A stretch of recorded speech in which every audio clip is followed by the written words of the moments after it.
Welcome to this talk, which I'm giving on behalf of the Friends of Nottinghamshire Archives as part of their Phonobites series. My name is Karen Winyard, and I've been working on a diary that is held at the archives. It was written by Anne Cook, who lived in Southwell in the 1830s. The diary is full of surprises, but there is one entry which truly shocked me, and that is the story I want to share with you today. In 1838, Anne Cook was living with the Reverend Thomas Massey and his wife Mary, who was Anne's niece. Thomas Massey was the headmaster of Southwell Grammar School and a vicar choral at Southwell Minster. On the 7th of February, Anne wrote, "Black Saeed came to school as day scholar. If he receives education quickly, is to be a boarder at midsummer. The adopted child of Mr. and Mrs. Smith, relations of Mrs. Forster. They bought him, intending to make him a servant, but he won so much upon their affections, they determined to educate him for one of the professions, if he was capable. He appears docile and quick, 10 years old, could not speak a word of English 2 years ago. Mr. and Mrs. S. have travelled a great deal. Of course, above all prejudices, black is as good as white to them, yet one can't help wishing they had taken a fancy to a fair Forster. They are pleasant and well informed. I spent an evening with them." Anne's diary contains other examples of the legacy of slavery in Southwell. The Act abolishing slavery in the British Empire came into force in August 1834, only 4 years earlier, so Anne would have been well aware of the moral debate. What makes this entry so shocking is the casual reference to the Smiths buying a child to keep as a servant. The reality of slavery is suddenly present in Anne's home and accepted because the Smiths have now in some form adopted Saeed, having grown fond of him. They are portrayed as his rescuers, but their original intention was to keep the young black boy as a servant.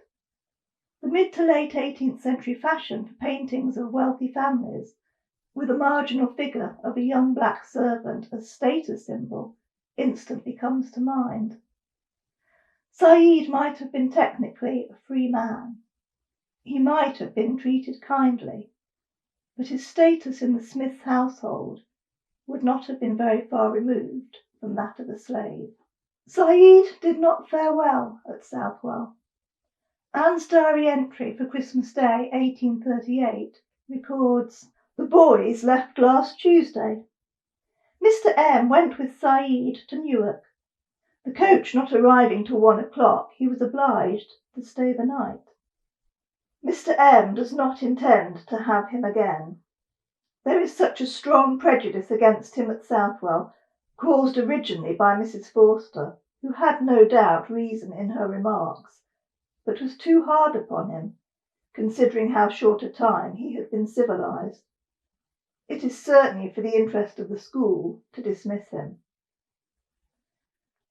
The image of this young boy, travelling on a stagecoach in December, presumably alone, and especially vulnerable because of the colour of his skin, still haunts me. I did not expect to discover anything more about Saeed's story. The names Black Saeed and Mr. Smith were not much to go on, but I was able to find references to Mr. Smith in the newspaper notices when I was researching his relative, Mrs. Forster.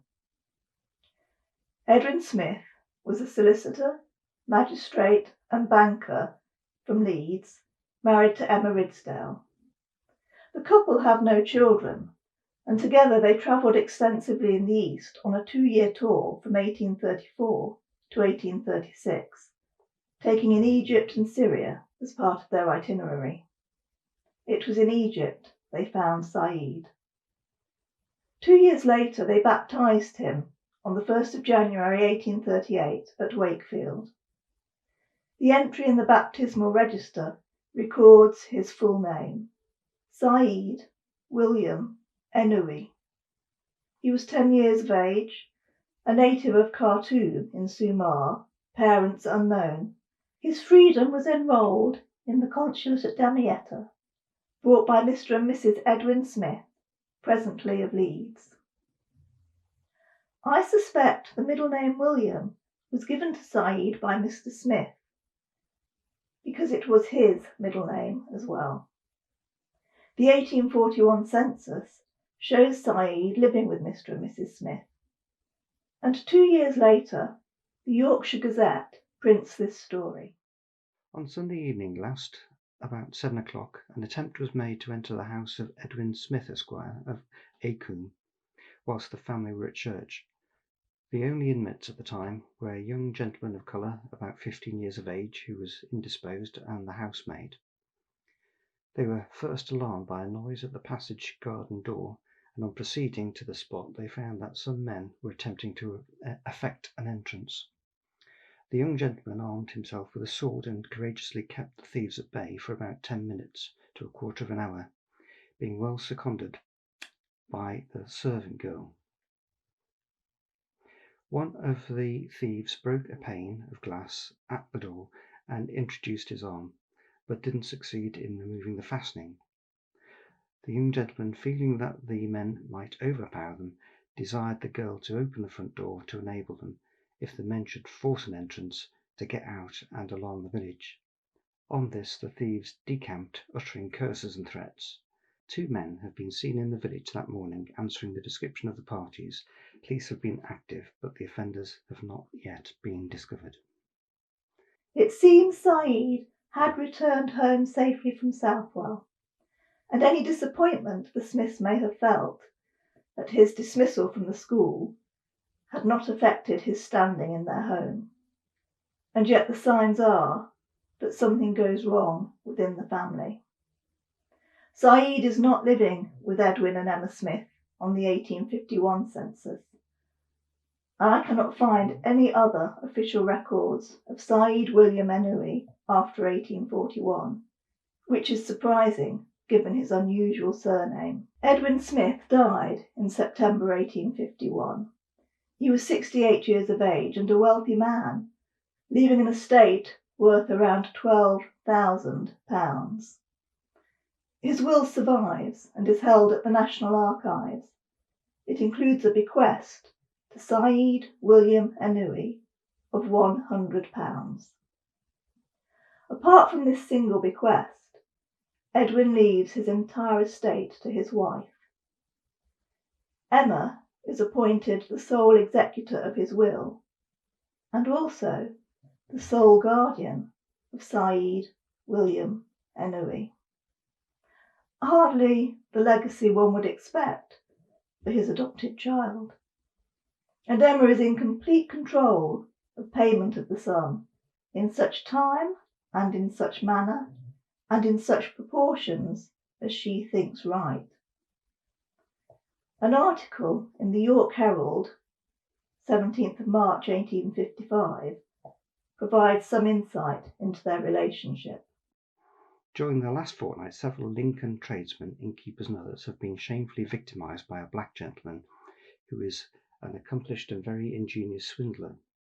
His name is Syed Ennui. He is an Abyssinian by birth and supposed to be one of the sons of the late King of Gondar. He is brought to this country by the late Edwin Smith, Esquire, of Roundhay near Leeds, after of Acombe Hall near York. By Mr. Smith and his amiable lady, who had no children, he was treated with every possible kindness, as much so, in fact, as if he'd been their own child. For some years their almost unparalleled kindness towards him has been returned by the basest ingratitude, and Syed Ennui, after a career of extravagant profligacy, has become a most artful and impudent swindler. Shortly after his arrival in Lincoln, his first dupe was a gentleman who was his tutor when a youth. His profligate habits have exhausted his funds and the patience of all of his friends but one, who has refused to see him again, but as an act of charity allows him 20 shillings a week. Beyond this weekly allowance, his Abyssinian Jeremy Diddler has no means of supporting his present extravagant habits except by duping the incredulous. I believe the gentleman conned by Said was none other than Thomas Massey, who is now rector of Hatcliffe in Lincolnshire. Unfortunately, Anne Cook's diaries for this period don't survive, so we cannot be certain of the identification. Nor can we identify the friend who provides Said with 20 shillings a week. Possibly this is Emma Smith, who outlived her husband by 15 years. The 1861 census return shows her living at Acombe with 2 servants. Her occupation is listed as banker, suggesting she continued to run Edwin's business. Said is not numbered among her household. Emma died in 1866. I'm hoping a copy of her will may provide some further information about Said. The Victorian sense of outrage at Said's behaviour rings out loud and clear from the newspaper article. Today, I hope we are outraged on Said's behalf. An 8-year-old boy, taken from his home by strangers to a foreign country, a boy who does not know who he is, learning a new language and trying to understand his place in his master's world. Is he a servant, a protégé, or a son of the family? All the time expected to mould himself into his master's vision of the dutiful and grateful freed slave. He survived using his wits and his charm, and if he fell into the temptations of a profligate lifestyle, well, he wasn't the first son of a wealthy family to do so, and he won't be the last. But he certainly had far more justification than most. Thank you for listening. I hope you've enjoyed this talk. See you next time. If you'd like to learn more about Phoner, then visit our website or email us, and you can follow us on Facebook.